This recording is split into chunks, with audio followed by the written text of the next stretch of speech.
3, 2, 1. Welcome back to Inspirational Images and Powerful Poetry. This is Lesson 4.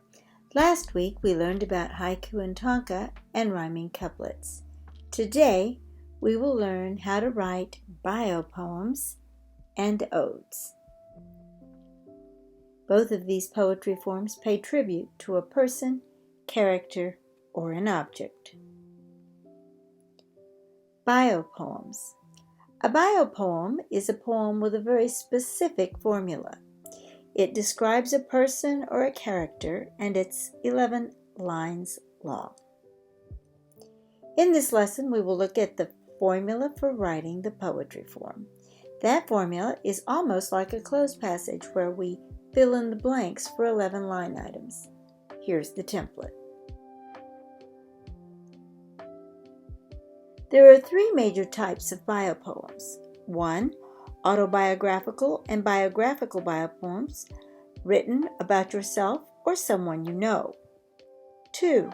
Character biopoems, written about a fictional character in a book, novel, or poem. 3. Historical biopoems, written about famous historical figures, usually to commemorate their role, positively or negatively, in history.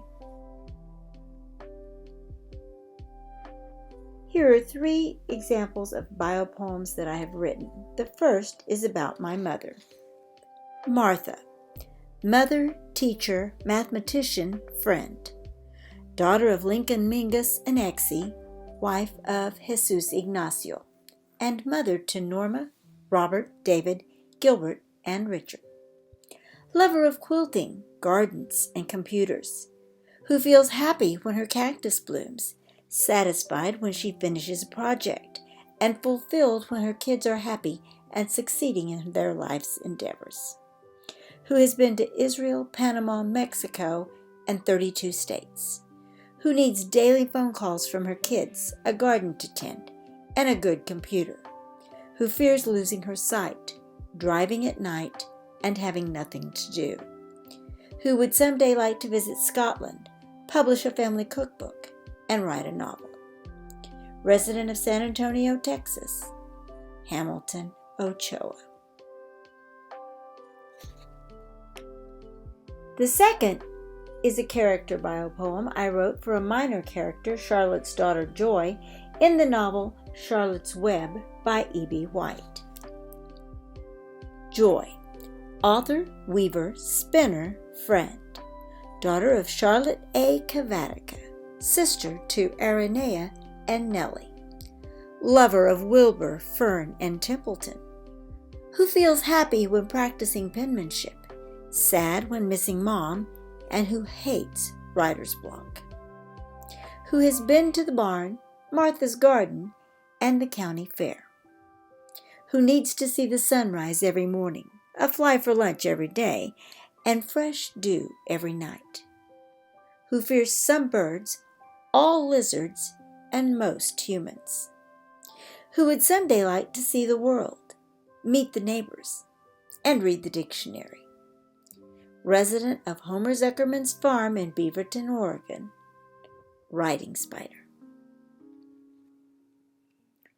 The third is about one of my heroes, Cesar Chavez. Cesar, migrant farm worker, union leader, labor organizer, folk hero. Son of Librado and Juana, husband to Helen, father of Elizabeth, Sylvia, Fernando, Ana, Eloise, Timothy, Linda, and Paul. Lover of family, farm workers, and nonviolent resistance. Who felt hatred for injustice, enlightened by St. Francis and Gandhi, and hopeful when fasting. Who has been to all of the California missions, hundreds of American farms in Washington, D.C. Who needed safe working conditions, fair wages, and political representation.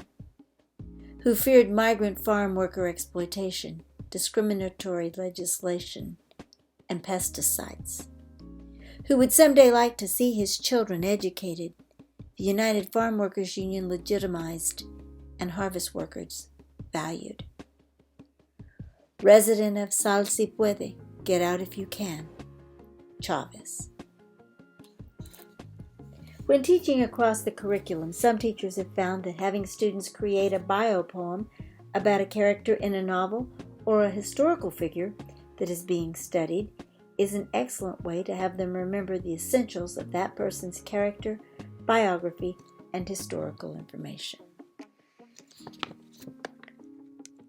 Moving on to odes. The English ode is generally defined as a rhymed poem of irregular meter that praises its subject. Odes originated in Greece as part of the lyrical poetry that accompanied chants and songs. The ode can be generalized as a formal address to an event, a person, or a thing not present.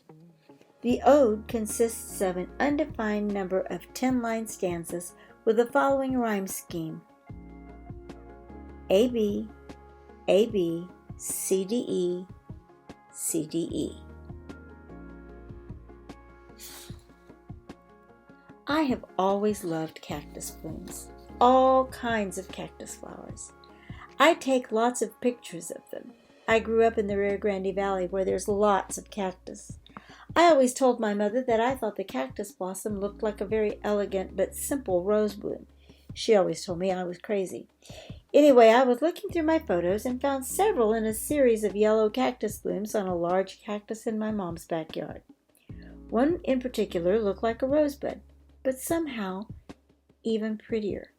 And I thought about this song I learned as a child called The Yellow Rose of Texas, so I wrote this ode to a cactus flower.